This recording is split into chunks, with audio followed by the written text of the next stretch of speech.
में से करना चाहता है और आप भी मानते हैं कि कंपनी का चुनाव बहुत महत्वपूर्ण है।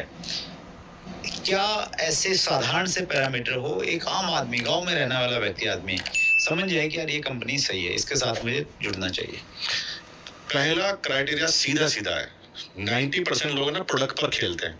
जैसे मैं एग्जांपल बताऊं, एक पेन मार्केट में 10 रुपए का आता है सर, अब उसी पेन की रेट वो 100 रुपए रखे और उस पर 3 डॉट लगा दे, जहां पर ग्रिप पकड़ते हैं वहां पर 3 डॉट लगा दे और वो उस पेन को 100 रुपए में जस्टिफाई करे कि इस 3 डॉट पर जब आप पकड़ोगे तो इससे आपका एक्यूप्रेशर होगा, एक्यूपंक्चर होगा, इसलिए इसकी रेट 100 रुपए है और 90 रुपए में बांट देंगे। तो बेसिकली तेल तिलन से निकलता है। अगर कोई कंपनी ज्यादा पेमेंट दे रही है तो वो कहां से दे रही है? अपनी जेब से तो नहीं दे रही है।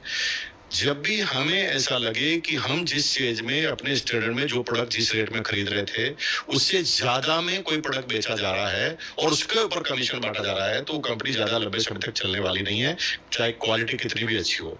क्योंकि क्वालिटी एक अलग स्टैंडर्ड है, अलग मैटर है, और क्वालिटी के बाद लोगों को यूज करने की कला या लोग यूज करने वाला जो तरीका वो अलग मैटर है। इसलिए हमेशा देखना है कि वो ओवर प्राइस प्रोडक्ट तो नहीं है, कहीं प्रोडक्ट की आड़ में तो पैसा नहीं बांटा जा रहा है। और 90% लोग गलती ये करते हैं कि ज्यादा कमीशन आएगा उस चक्कर में ऐसी कंपनी में फंस जाते हैं जिनके प्रोडक्ट ही अनजस्टिफाई रेट के हैं और फिर उसका जीवन अंधकार में हो जाता।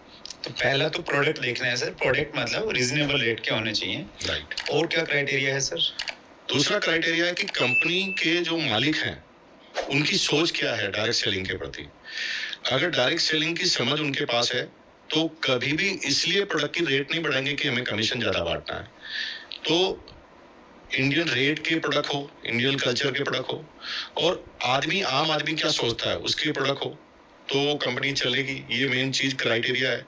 कंपनी के खुद की रिसर्च है कि नहीं है, कंपनी की खुद की फैक्ट्रियां या मैन्युफैक्चरिंग प्लांट है कि नहीं है, कंपनी का फाइनेंस मैनेजमेंट क्या है, कंपनी ऐसा तो नहीं है कि बहुत ज्यादा उधारी लेकर कोई काम कर रही है, या कंपनी कोई सीधा सीधा बांटे। तो एक कंपनी अगर ज्यादा कमीशन बांट रही है अपने प्रॉफिट में तो इसका मतलब सीधा सीधा बैलेंस शीट को आप जब देखेंगे तो क्लियर कट पता जाएगा कि ज्यादा पैसा अगर वो बांट रही है इसका मतलब प्रोडक्ट अनजस्टिफाइड रेट के हैं बहुत ज्यादा। तो आपने, चूंकि सर आप कॉमर्स की बैकग्राउंड आपकी रही है, ये सब एक आदमी कैसे चेक करे, बैलेंस शीट कैसे देखे, क्या प्रोसीजर हो? ये सारी चीजें ऑनलाइन सारी चीजें अवेलेबल है। जब आप गवर्नमेंट ऑफ इंडिया में इनकम टैक्स की वेबसाइट पे जाएंगे तो किसी भी लिमिटेड और प्राइवेट लिमिटेड कंपनी की बैलेंस शीट को आप देख सकते हैं। उसका एक जो नॉमिनल चार्ज है वो भरकर आप किसी भी वेबसाइट को देख सकते हैं। और आज की तारीख में ऐसी कोई भी चीज नहीं रही जो किसी की आप देख नहीं सकते, सब देख सकते हैं, सिवाय सिर्फ कॉन्फिडेंशियल इन्फॉर्मेशन को छोड़कर। तो आप जो पब्लिक इन्फॉर्मेशन तो सबकी देख ही सकते हैं।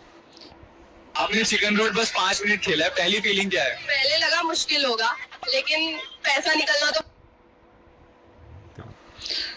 मैं व्यूअर्स को भी ये चीज विशेष रूप से कहना चाहूंगा, मेरा भी अनुभव ये कहता है इतने सारे इंटरव्यू लेने के बाद में कि डायरेक्ट सेलिंग में कंपनी का चुनाव बहुत मायने रखता है। और मैं कई सारे ऐसे लोगों को जानता हूं जिनको आपने सुना इसी प्लेटफॉर्म के माध्यम से, उन्होंने कंपनी चुनने से पहले बहुत अच्छा होमवर्क किया। किसी ने 6 महीने, किसी ने 2-2 साल तक पूरा रिसर्च किया, और रिसर्च करने के बाद उन्होंने डिसाइड किया कि मैंने इस कंपनी के साथ में काम करना है।